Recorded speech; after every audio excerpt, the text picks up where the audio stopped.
রাম রাম প্রিয় দর্শক, কেমন আছো? আশা করি ভালো আছো। সুপ্রভাত, নতুন সকাল আর স্বাগতম। তো আশা করি সকলে ভালো আছো। তো আজকে আমরা আলোচনা করতে চাই আমরা ফ্রড কেসে কি করে ফেঁসে যাই। যেমন যারা ফ্রড করছে, মানি ফ্রড করছে, তাদের মানে কি, তারা আমাদের ব্রেন ওয়াশ কি করে করে ফেলছে। তার কারণ হচ্ছে গিয়ে নর্মালি আমরা যেখানে থাকি, আমাদের স্ট্যাটাসটা যেরকম, আমাদের চিন্তা ভাবনা যেরকম যেরকম আমরা সবসময় ভাবতে থাকি হঠাৎ করে কি করে বড় হয়ে যাব, হঠাৎ করে কি করে অনেক টাকা পয়সা চলে আসবে, আমরা জাস্ট এটাই কল্পনা করি। আর হঠাৎ করে তৎক্ষণাৎ হোয়াটসঅ্যাপে একটা মেসেজ আসলো কি, তুমি 2,000 টাকা দাও, অটোমেটিক 2,000 টাকা এই অ্যাপে ইনভেস্ট করে রাখবে, অটোমেটিক তোমার টাকা বাড়তে থাকবে এবং তুমি দেখতে পারবে। ঠিক আছে, সব ঠিক আছে, টাকা বাড়ছে দেখতে পাচ্ছ। তারপরে ক্যাটারিয়া মানে বিভিন্ন ক্রাইটেরিয়া দিয়ে দেবে যে তুমি টাকা একবারে তুলতে পারবে না, অল্প অল্প করে তুলতে হবে। ঠিক আছে, পার ডে তুমি 100, 150, 200 করে তুলতে পারবে। তুমি তুলছো, হয়তো 2-3 দিন তোলার পরে তোমার অ্যাকাউন্টে কোনো একটা প্রবলেম দেখা দেবে। তখন বলবে অ্যাকাউন্টে আরও টাকা দিলে তাহলে তোমার অ্যাকাউন্টটা রিকভারি হয়ে যাবে, তুমি আরও টাকা তুলতে পারবে, এই টাকাটাও সেম তুলতে পারবে। তা আমার যদি অ্যাকাউন্ট রিকভারি করার জন্য আমি যে অ্যামাউন্টটা দিচ্ছি, সেই অ্যামাউন্টটা যদি আমি তুলতেই পারি, তাহলে কেন আমার টাকাটা দিতে হবে? কেন দেবো আমি? আমার টাকাটা যদি আমাকে দিয়েই দেয় রিকভারি করার জন্য, তাহলে আমি টাকাটা কেন দেবো?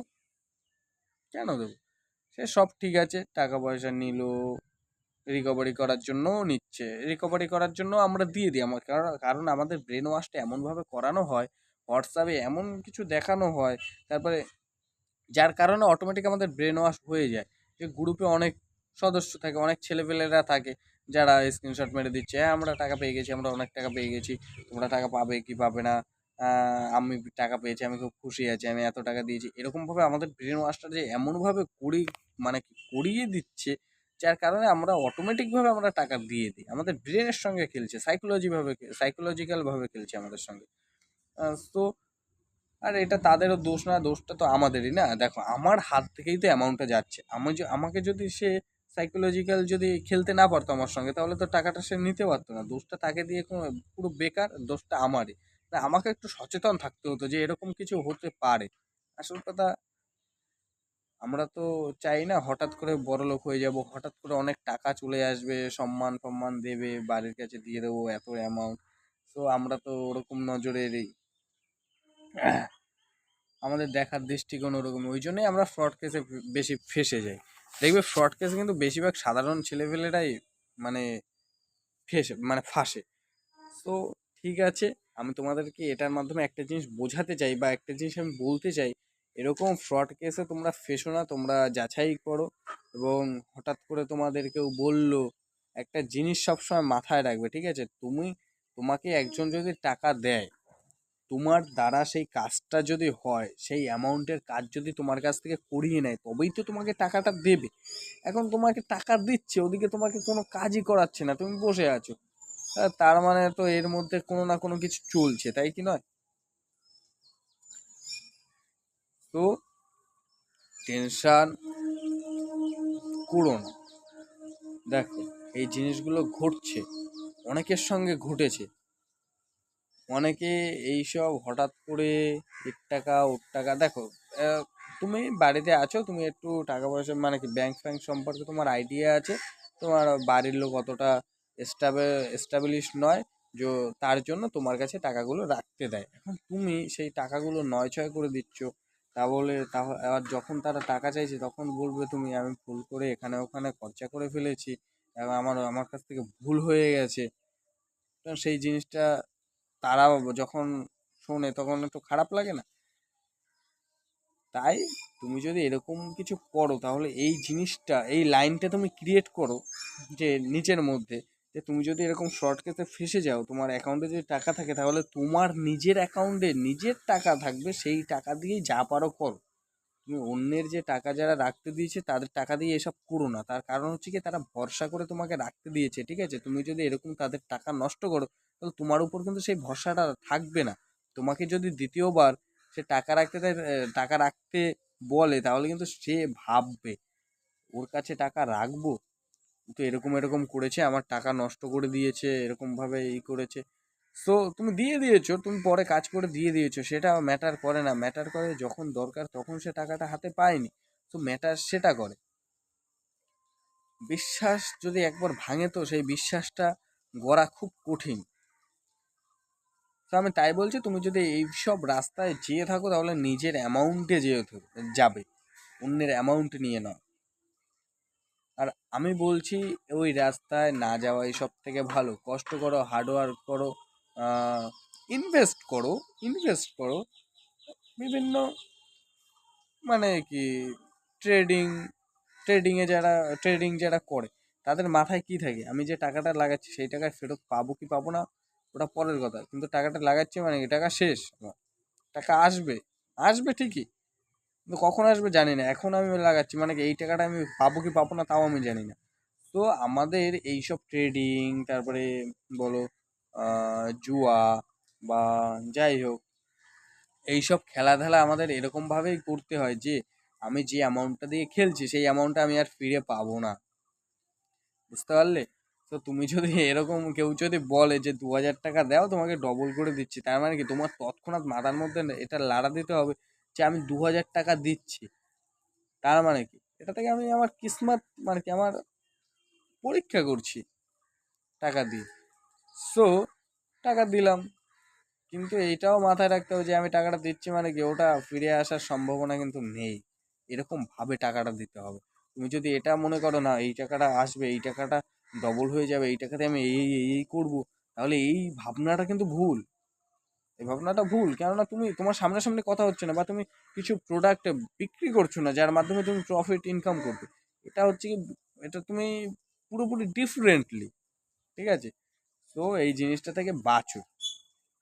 আমি তো বলছি এরকম ধরনের যদি SMS আসে আর তৎক্ষণাৎ ডিলেট মেরে দাও, মানে কি তার নাম্বারে ডিলেট মেরে দাও। আর যদি তোমার নাম্বার যদি ভাইরাল হয়ে যায়, যদি সকলে এরকম ধরনের SMS করতে থাকে, তাহলে আমি আমার মতে বলছে তুমি না তোমার নাম্বারটা চেঞ্জ করে ফেলো। তোমার নাম্বারটা তুমি সম্পূর্ণভাবে চেঞ্জ করে ফেলো, কারণ হচ্ছে কি তোমার নাম্বার এখন ভাইরাল হয়ে গেছে, আর তোমার নাম্বারের দ্বারা তোমার কন্ট্যাক্টে যারা যারা আছে তাদেরকেও তারা পেয়ে যাচ্ছে, এবং তাদেরকেও এরকমভাবে SMS করবে। তারা যারা যাবে তো ভালো, যাবে না ভালো না। তো তোমাদের আমি একটাই সাজেশন বলতে পারো, বা ভুল থেকে শিক্ষা বলতে পারো, বা যাই হোক না কেন, আমি তোমাদের একটা কথাই বলতে চাই যে জীবনে যাই করো কিন্তু এইসব ফ্রড কেসে কখনো ঢুকো না। ফ্রড তুমি জানবে বা কিভাবে? কেউ যদি এরকম ধরনের SMS করে সেখানে তুমি ব্রেন ওয়াশ হয়েও না, তুমি তাদের সঙ্গে কথাই বলো না, ইগনোর করো, জাস্ট ইগনোর। তুমি তোমার লাইফে কাজ করছো, ভালোভাবে কাজ করছো, দ্যাটস ইট। তোমার দেখার দরকার নেই যে কিভাবে আমার শর্ট ইনকাম চলে আসবে, মানে এইসব জিনিসগুলো দেখার দরকার নেই। হ্যাঁ, যখন অঢেল টাকা হয়ে যায় তখন তুমি ওড়াচ্ছ, ফাও দিচ্ছ, সে আলাদা ব্যাপার। কিন্তু তোমার কাছে এখন টাকা নেই, তুমি 1000 টাকা ইনকাম করছো অনেক কষ্ট করে, এবং সেই টাকাটা যদি এরকমভাবে নষ্ট করো তাহলে কিন্তু তোমার একটা, মানে কষ্ট পাবে, আঘাত পাবে। তুমি ধরো 50,000 টাকা, 1,00,000 টাকা তুমি জমালে, এখন সেই টাকাটা তুমি এরকম করে উড়িয়ে দিলে, সেই আঘাতটা তুমি রাখতে পারবে? পারবে না।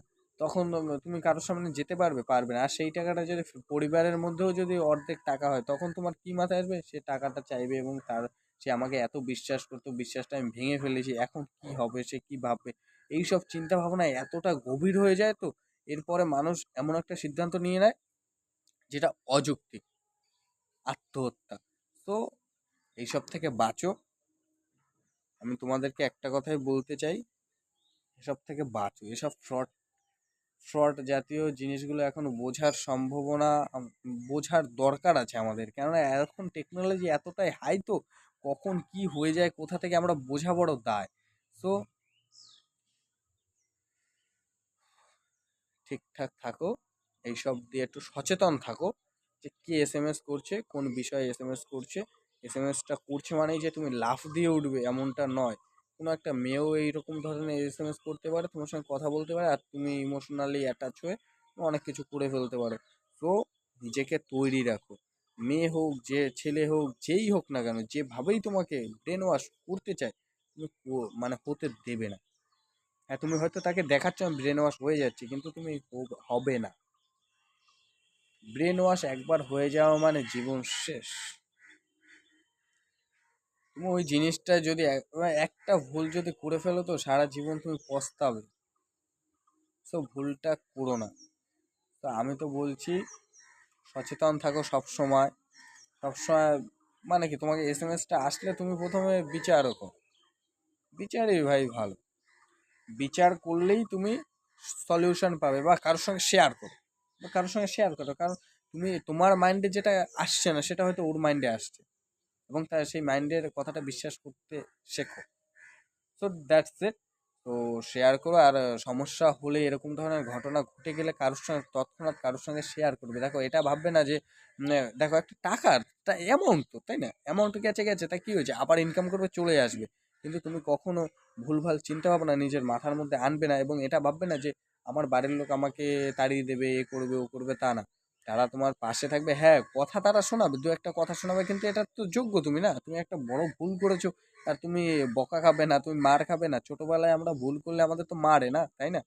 তাহলে এখন তো বড়বেলায় ভুল করছে, তাহলে কথা শুনবে না, মারবে হয়তো না, কথা শোনাবে না, কথা তো শোনাবে, এটা তোমাকে সহ্য করতে হবে।